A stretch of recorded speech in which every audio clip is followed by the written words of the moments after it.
So today I'm going to show you exactly how to replace these Dingy outlets here. Our previous owners, you really don't notice it when you come into a new home or an older home, but we purchased this home. This is something that you never really pick up on, but it becomes an eyesore after quite some time. I don't even know why they sell these beige outlets at all, because to me they just look ugly. And I think the white looks more elegant. Just want to have a little disclaimer here that I'm not an electrician. This is something that you can easily do as your next DIY project to upgrade some of the outlets and switches in your home, and it's pretty simple to do. However, if you do not feel comfortable with electricity, if you do not want to go anywhere near this, which is a smart thing for you to do, maybe just hire an electrician or get somebody that does feel comfortable with electricity to replace these. Electricity is not something to play around with. It's not something to be taken lightly. You want to take all precaution before you start replacing these. So just make sure that you feel comfortable doing it. It is pretty simple, but like I said, electricity, I mean, it can cause serious injury or in many cases death. So just be careful in what you're doing, and make sure that all power has been cut off, and I'm going to show you how to do that. The main thing that you're going to need is some type of electrical tester. This just plugs into the wall, it lights up, tells you if it's hooked up correctly or whatever. I just use this to plug into the wall, have it light up, and I know if the power has been cut off to that outlet, because the tester here is going to turn off. However, the best thing to use is an electricity tester, and you can pick it up for like $5 at Lowe's, Home Depot, any of your hardware stores, and then you just press a button and it tests for any current around the outlet that's been hooked up. Just make sure that you get some type of electricity tester that you can go around and test any current coming through, just to make sure you're not touching any hot wires. Okay, enough about that. You're going to need a Phillips head screwdriver. You're going to need a flathead screwdriver. And you're also going to need wire strippers, just in case. I always have these handy. And then you're going to need the wall plate. So the outlet right here is from Home Depot. I picked it up from, I believe it's $1.59, somewhere around there. And you're also going to need a wall plate. Just make sure that you get the same ones. This one is a square outlet, obviously square wall plate. So just to explain a little bit about these outlets, you can certainly hook up the wires to here. When you see green, it's always going to be your ground, and you're going to see kind of like a copper gold, or you're going to see a gold connectors right on this side. This is usually for your black wires. Your silver is mostly for your white wires, or depending on what wires you have running through your house, they could all be one color for all anybody knows. But you can also hook the wires up and just push them through these back parts right here instead of hooking them up on the side right here. It's much easier just to strip them and push them through, and that's what I like to do. Some people don't like to do that because you get a stronger connection, I guess, from here, and many people have talked about wires coming out of here, but I mean, if you're not wrestling around with your outlets and throwing balls at them or whatever, I mean, they should stay in here. I've never had a problem with them. So, and I just find it much easier and much quicker to just hook them up on in the back of here. But we'll go ahead, we'll get started. So you see right now that the outlet is hooked up correctly because you see both lights connected. I'm going to go turn off the power, and then we shouldn't see anything on there once the power's cut off. And we see that the power is cut off to the outlets. I can undo this, and then I'm going to show you exactly what to do to get the switches out. We see that the wall plate is cracked right here, but I'm going to take my flathead screwdriver and I'm going to take this wall plate off. Now when you take this out, especially if you don't know what wires go where, I'm going to show you an easy way to do it, just by pulling this outlet out and just replacing the wires the exact same way they are already hooked up. So again, use my flathead. Usually these are Phillips heads right here, but I'm going to use my flathead screwdriver, take these two screws out, and I'm not going to do anything else but pull out the electrical outlet. So once these are completely unscrewed, I'm going to take out my outlet. I'm just going to pull it out.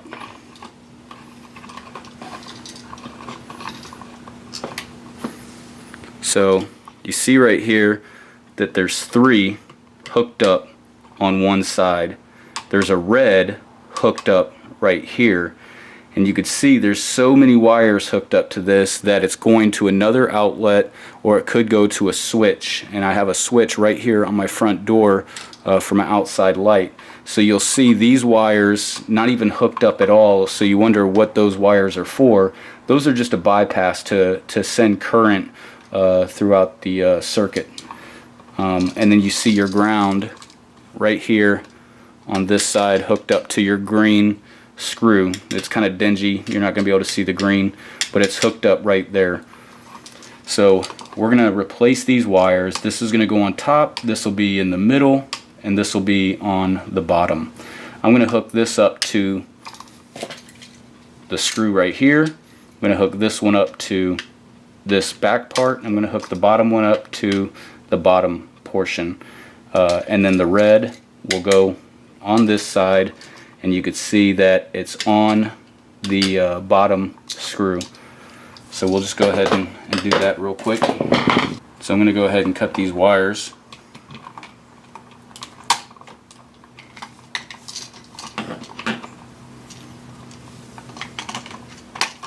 Alright, so this one is going to go on top.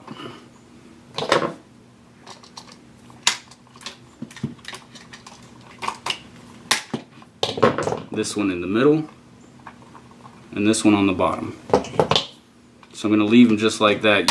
Most of the time they'll stay wherever you put them, but I just want to make sure that I have everything properly placed. It's a good idea to write this stuff down too. We'll go with this. I'm going to strip a piece of wire right here. But if you notice on the back right here, there's a part that's sitting at the bottom, and there's usually a diagram on here to tell you exactly the length you're going to need to strip off that wire to put in here. So you can follow this guide and just look at it, and it's the exact size that I need. So just make sure that you set that up. So this is going to be my top one.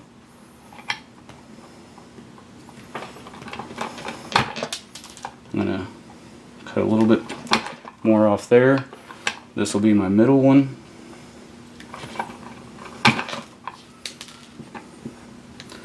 And this is going to be my bottom.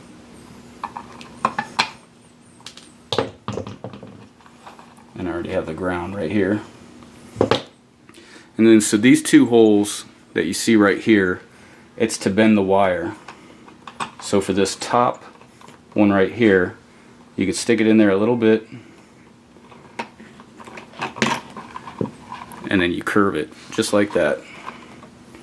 I'm going to do the same thing to the ground, and then we should be good to go. So this will be my top, my middle. Let me cross these up, uncross them.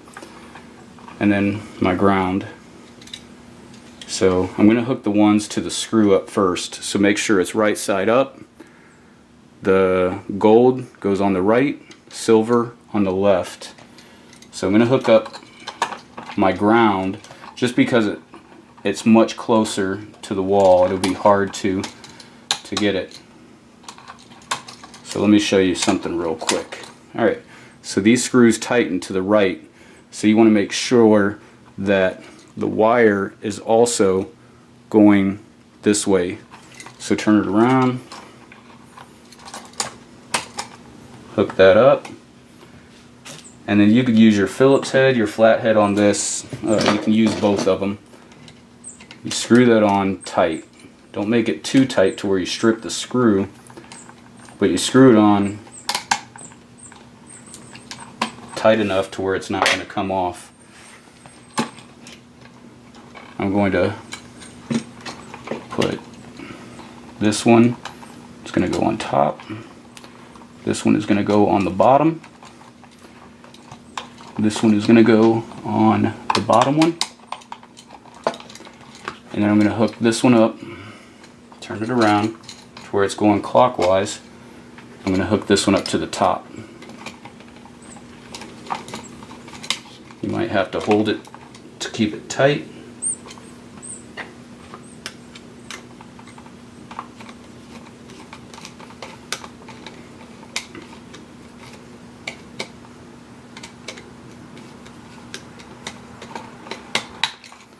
Just so you see what I did here.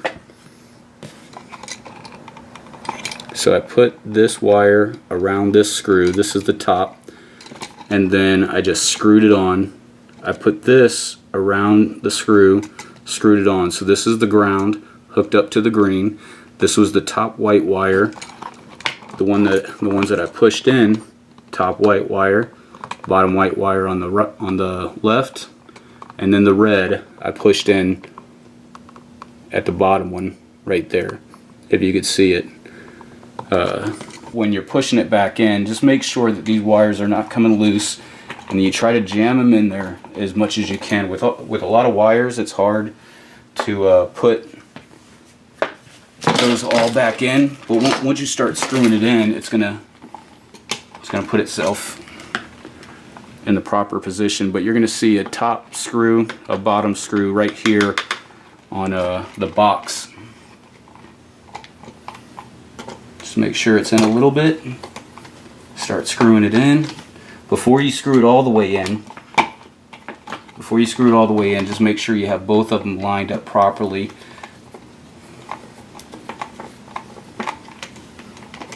I'm going to put this screw in a little bit.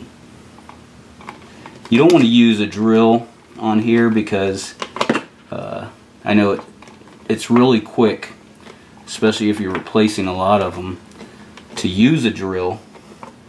But a lot of times drills will strip the screw or do whatever. I think it's just much easier, or it's much smarter to use. Okay, so what I did right there before I tightened it all the way up, I saw it crooked a little bit, and I'm going to show you an easy way to test it before you put the wall plate back on and then have to take it right back off. So I'm not going to push it too far into the wall. I just want it seated right on the top of this drywall around here. And you see that, I mean, these are hard. Especially when you're building a house, these are hard to get really clean. So a lot of times there's mistakes around here, and that's why I got the bigger plates. There's two options when you're buying these plates, or I mean, there's many options buying wall plates. You can get the ones that are, I mean, a medium size. This one's a medium size. There are smaller ones than this to make outlets look much smaller. But seeing how there's so much imperfections around this drywall, I don't want to draw too much attention to it, because that's the reason I'm really replacing these in the first place, is to make sure. So that looks pretty good right there. But what I did was before it was too tight to where I couldn't move it, I just moved it around a little bit and then made sure it was in place. So you can move this to where you see fit, so it's not curved or anything. You can straighten it out a little bit and then tighten it up. So this one is going to be a little tough because I'm putting it through drywall, but drywall is soft, so I should just be able to poke it right through there and it go right into the wall.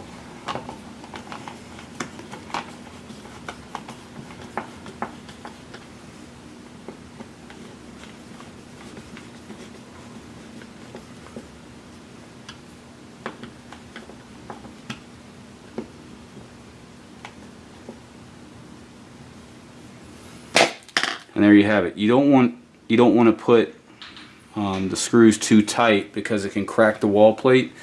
So you just want to make sure that you have it good enough to where it's seated there, and it's not going to move anywhere.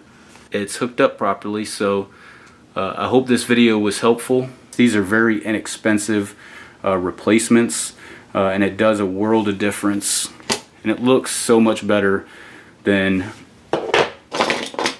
these dingy old 80s outlets here. But if you like the video, please give me a thumbs up, subscribe to my channel, and then hopefully you'll see some more videos that will benefit you here in the future. Alright, thank you.